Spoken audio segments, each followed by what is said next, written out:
जय श्री राम। सभी भक्तजनों ने पीछे पहले भाग में चैप्टर 1 में धाम के नियम विधि विधान आपने सुना।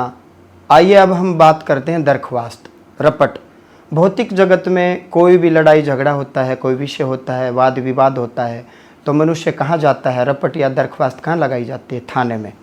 तो कोतवाली में जाकर के आप अपनी रपट दरोगा जी को लिखवाते हो, उस विषय को लिखा जाता है, सामने वाली पार्टी को बुलाया जाता है, विषय सोल्व हो गया तो ठीक, नहीं तो एफआईआर करके चालान पेश करके न्यायालय में जाइए। तो श्री बालाजी धाम हांसी में भी दरख्वास्त लगाई जाती है, रपट लिखवाई जाती है। ये रपट क्या होती है, दरख्वास्त क्या होता है? ये वस्तुतः जीव के अपने मन के भाव होते हैं जो अपने ही भगवान को बताने होते हैं। तो मेहंदीपुर बालाजी, श्री बालाजी धाम हांसी में 3 महाशक्तियाँ, श्री बालाजी महाराज, श्री भैरव कोतवाल कप्तान और श्री प्रेतराज सरकार। भैरव जी थानेदार कह सकते हो आप, कोतवाल कप्तान पूरी सेना के सेनापति और उनके ऊपर भैरव बाबा। उसके पश्चात कचहरी में, अदालत में श्री प्रेतराज सरकार, और प्रेतराज सरकार ने अपने सहायक के तौर पर रखा है दीवान सरकार को। बालाजी की अदालत में 3 महाशक्तियां हैं। यहाँ न्यायकारी के तौर पर, न्यायाधीश के तौर पर श्री हनुमान जी महाराज, और कोतवाली में श्री भैरव और कोतवाल कप्तान, और सरकार किसकी? प्रेतराज सरकार की। कोर्ट का काम है आदेश करना, उस फैसले को लागू करेगी सरकार। भौतिक जगत में कोर्ट ने आदेश किया नौकरी दो, सरकार देगी, फांसी दो, सरकार देगी, ये करो, सरकार करेगी। तो बालाजी की अदालत में जो भी भक्तजन आते हैं उनको दरख्वास्त या रपट लगानी होती है, आने की भी और जाने की भी। इसके अलावा कोई और विषय है तो दरख्वास्त के माध्यम से आप अपने भगवान जी के सामने वो पेश करें। ये दरख्वास्त क्या है, किस प्रकार लगाई जाती है? दरख्वास्त 2 होती हैं, एक गीली दरख्वास्त और एक सूखी दरख्वास्त। आप दुकान पर आएंगे, जब भी धाम में आते हैं तो गीली दरख्वास्त समय से ही लगती है, क्योंकि इसके लिए मंदिर का खुला होना आवश्यक है, पहली बात। दूसरी बात, भोग का समय निश्चित है, निर्धारित किया जाता है। तो आइए आज हम आपको चिन्ह के रूप में, सिंबल के रूप में, डेमो के रूप में बताते हैं दरख्वास्त क्या होती है। आप दुकान पर जाएंगे, दुकानदार को कहेंगे कि मुझे दरख्वास्त दे दीजिए, तो दुकानदार आपसे 20 रुपये लेगा और आपको दरख्वास्त प्रदान करेगा। दरख्वास्त ये दोना होता है, इसमें छोटे छोटे बताशे होते हैं। 20 रुपये आपसे लेगा और इस दोने को आपको प्रदान करेगा। ये दरख्वास्त आप दुकान से लेकर के सबसे पहले 20 रुपये देंगे, ये दरख्वास्त आप लेंगे। लेकिन समय देखना पड़ेगा, क्योंकि गीली दरख्वास्त के लिए मंदिर का खुला होना आवश्यक है, और खुला होने के साथ ही तीनों देवताओं की शक्तियां वहाँ विराजमान होंगी, भोग पात्र होगा। अब आप रात को 12 बजे मंदिर में आ जाओ तो उस समय आपको किसी भी प्रकार से दरख्वास्त, ये गीली दरख्वास्त नहीं लगेगी। तो आइए, ये गीली दरख्वास्त है, दुकान से खरीद करके सर्वप्रथम हम मुख्य मंदिर में प्रवेश करेंगे। मुख्य मंदिर में जैसे ही हम प्रवेश करते हैं तो श्री बालाजी महाराज, श्री हनुमान जी महाराज के हम दर्शन करेंगे। श्री हनुमान जी महाराज के दर्शन करने के पश्चात हमें अग्नि पात्र, भोग पात्र हनुमान जी महाराज का मिलेगा। पुजारी जी वहाँ मिलेंगे। आप ये दरख्वास्त पुजारी जी को यूं सामने रखेंगे तो पुजारी जी बतासा लेकर के सर्वप्रथम बालाजी महाराज का भोग लगाते हैं। इस प्रकार से आपका ये भोग लगेगा। उसके पश्चात फिर आप आगे बढ़ेंगे, आगे भैरव बाबा का दरबार आपको मिलेगा और भैरव बाबा के दर्शन करेंगे। पुनः बालाजी महाराज के भोग लगने के पश्चात ये दरख्वास्त पुजारी जी मिलेंगे, अग्नि पात्र मिलेगा, भोग पात्र मिलेगा। आप सामने यूं अपने ही हाथ में रख करके पुजारी जी को देंगे। पुजारी जी पुनः एक बतासा लेंगे और अग्नि में आपका ये भोग लग जाएगा।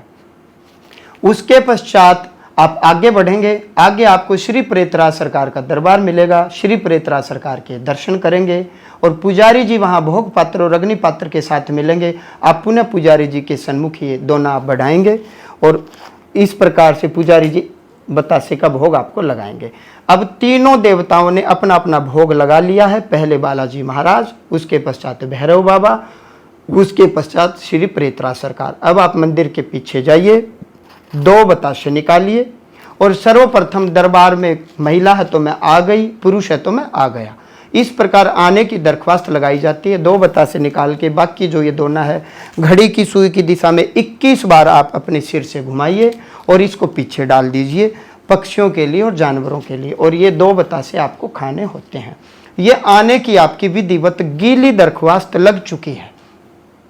और दूध पिता यदि कोई बच्चा है जो माँ के दूध पर ही आश्रित है, दरख्वास्त उसकी भी लगेगी और वो उस बच्चे के ऊपर से ही घुमाई जाएगी, लेकिन उसकी माता जी को वो दरख्वास्त के दो बतासे खाने होंगे। घुमाई जाएगी बच्चे के ऊपर से। अब वह केवल दूध पीता है, बच्चा छोटा है, नादान है, तो केवल उसकी माँ ही उन 2 बतासों को खाएगी। ये आने की दरख्वास्त है और ऐसे ही जाने की लगेगी श्री बालाजी धाम हांसी में। लेकिन दरख्वास्त, गीली दरख्वास्त का समय निर्धारित किया गया है धाम में। तो गीली दरख्वास्त आपने देख ली कि गीली दरख्वास्त धाम में लगती है, तीनों महाशक्तियों के सामने लगेगी, अग्नि पात्र में लगेगी, 2 बतासे निकालने होते हैं, बाकी ऊपर से उतार के पीछे डालने होते हैं, और 2 बतासे जिसने दरख्वास्त लगाई है उसको खाने होते हैं। अब धाम में आप आ गए, गीली दरख्वास्त नहीं लग रही तो आने की आप सूखी दरख्वास्त भी लगा सकते हो। रात के 12 बजे भी आए हो तो आते ही मुख्य मंदिर में जाएं और मंदिर में जाकर के 20 रुपए ले लीजिए और घड़ी की सुई की दिशा में घुमाइए और दान पात्र में वो पैसे छोड़ दीजिए। ये सूखी दरख्वास्त है कि बाबा मैं आपके दरबार में आ गया, या महिला है तो मैं आ गई, छोटा बच्चा है तो उसके ऊपर से घुमाइए। सभी परिवार के 10 सदस्य हैं तो आने की दरख्वास्त सभी की लगेगी। अब आप धाम में 3 दिन रुकिए, 10 दिन रुकिए। अब आपको हर दिन आने की दरख्वास्त नहीं लगानी है, एक बार ही लगेगी, वो आपकी दरख्वास्त लग चुकी है। अब यदि अन्य और कोई विषय है, कोई भी विषय है, छोटा मोटा विषय है, लड़ाई झगड़ा है, कोई आप भगवान को कहना चाहते हो तो दरख्वास्त के माध्यम से आप कह सकते हो। वह गीली दरख्वास्त का समय तो गीली दरख्वास्त भी लगा सकते हैं, और गीली दरख्वास्त का समय नहीं है तो केवल सूखी दरख्वास्त 20 रुपए लीजिए, घुमाइए अपने ऊपर से और दान पत्र में छोड़ दीजिए। गीली दरख्वास्त और सूखी दरख्वास्त आप चाहें उतनी लगा सकते हैं, लेकिन आने की एक बार ही लगेगी। और जब जा रहे हैं दरबार को छोड़ करके तो आप जाने की दरख्वास्त भी अनिवार्य है। घड़ी की सुई की दिशा में 20 रुपए लीजिए, घुमाइए और दान पात्र में छोड़ दीजिए और कहिए कि बालाजी महाराज हम पुनः आपके दरबार में आएंगे, तब तक हम पर कृपा दृष्टि बनाए रखो। जहाँ कहीं भी आज भी आप दरबार में आए हैं, सुन रहे हैं, हमें देख रहे हैं, तो आपका नंबर कैसे आए? आप मन ही मन 20 रुपए लीजिए और सूखी दरख्वास्त भगवान की जहाँ अखंड ज्योति है, दिव्य ज्योति के सामने जाइए, वहाँ 20 रुपए अपने घड़ी की सुई की दिशा में घुमाइए, परिवार के जितने भी सदस्य हैं, और दान पात्र में छोड़ दीजिए, दरख्वास्त पात्र में छोड़ दीजिए और मन ही मन अपना विषय श्री हनुमान जी महाराज को कहिए। और दरबार में कहीं भी बैठ जाएं आप, वहीं से आपकी समस्या से, आपके नाम से हम आपको बुला लेंगे, क्योंकि दरख्वास्त मन ही मन आप लगा चुके हैं। कल फिर आएंगे, आप चाहें तो कल पुनः फिर अपनी दरख्वास्त लगाएं, परसों फिर आएंगे, परसों फिर अपनी दरख्वास्त लगाएं। और जब दरबार में मान लो नंबर नहीं भी आया तो आप धाम में आइए। धाम में 100% नहीं, 1000% आपसे मुलाकात होगी, चाहे नंबर आए या न आए। जब दरबार पूरा होगा, पूर्ण हो जाएगा, जब हम यहाँ से विदा लेंगे तो आप अपनी दरख्वास्त लगा करके जाइए कि बाबा हम आपके धाम में आएंगे, तब तक हम पर कृपा दृष्टि बनाए रखो। और अवधान भी जो हम करवाएंगे, जो करवाते हैं, अवधान में डिवाइन एनर्जी, दैवीय शक्ति, आपके शरीर में बॉडी पार्ट्स में कहाँ दिक्कत है, कहाँ कमी है, काम धंधे में दिक्कत है, नाखून में दिक्कत है, दांत में, आँख में, आंत में कहाँ दिक्कत है, कहाँ परेशानी है, ये दरख्वास्त के माध्यम से आप कहिए। दरख्वास्त लगा करके ही अवधान कीजिए, ताकि दैवीय शक्ति आपके उसी हिस्से में, उसी शरीर के हिस्से में या आपके काम धंधे में कृपा करे, दया करे। तो अपनी दरख्वास्त अनिवार्य है, लगा करके ही बैठें, अपनी अपनी अलग अलग लगेगी। तो आशा करते हैं गीली दरख्वास्त क्या है और सूखी दरख्वास्त क्या है, ये धाम का नियम है, ये विधि है, ये विधान है, ये कोई दान नहीं है, ये नियम है। चाहे अमीर हो चाहे गरीब हो, दरख्वास्त 20 रुपए की ही लगती है।